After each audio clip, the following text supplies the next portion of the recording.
dugsiga sare ee Al-Irshaad Secondary School oo ku yaala magaalada Hargeysa ayaa maanta shahaadooyin guddoonsiiyay qaar ka mid ah ardayda kaalmo hore ka galay waxbarashada sanad dugsiyeedka 2014 iyo 15 iyadoo sidoo kale soo dhaweyn u sameynayay sanad dugsiyeedka cusub ee 2016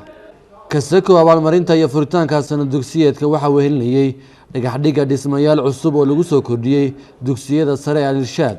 waxaana dhagax dhigay wasiir ku-xigeenka wasaaradda waxbarashada Somaliland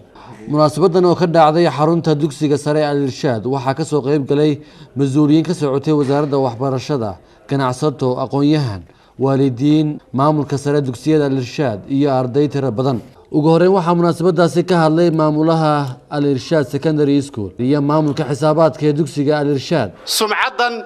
iyo magacan macallimiinta runtii la'aantood may suurta gasheen hay'adda Direct Aid oo runtii suurta gelisay dugsigan dhismihiisa horeysa iyo dambaysaba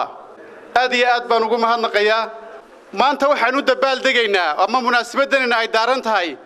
imtixaankii shahaadiga ahaa guulihii lama ilaawaanka ahaa ee taariikhiga ahaa ee runtii uu dugsigu ka soo hooyay xafladeenani sidaan ka warqabno waxa isku jirtaa laba xafladood oo aad u muhiim ah ta koobaad waxa weeyaan waa soo dhaweynta sanadka cusub 2015-2016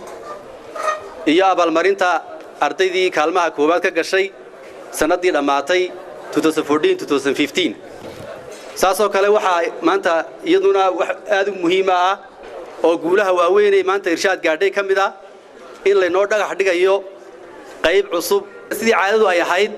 sanad walba waxaanu siinaa imtixaan gaar ah ayaanu ka qaadnaa dabadeedna afarta arday ama saddex arday u sareeya ayaanu scholarship siinaa jaamacadaha dalka si ay markaa waxa weeyaan iyagu ay ikhtiyaarkooda jaamacadii doonayaan ay u galaan ardaydaasi waxaanu siinay scholarship anaga ka bixinayna jaamacadda inta dhiganayaan haddii Ilaahay yiraahdo waxa ayaguna sidoo kale halkaasi ka hadlay mas'uuliyiinta ka socotay wasaaradda waxbarashada Somaliland oo hogaaminayay wasiir ku-xigeenka wasaaraddaasi iyo madaxa imtixaanaadka qaranka ee wasaaradda waxbarashada maanta jaaniska iyo fursadda da'yarta iyo hor fadhida ee habliyay namaba lihi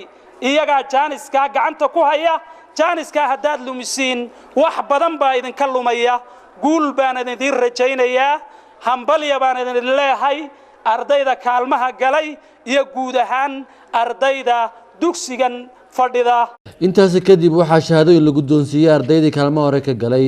sanad dugsiyeedka 2014 iyo 2015 ee dugsiyada sare ee Al-Irshaad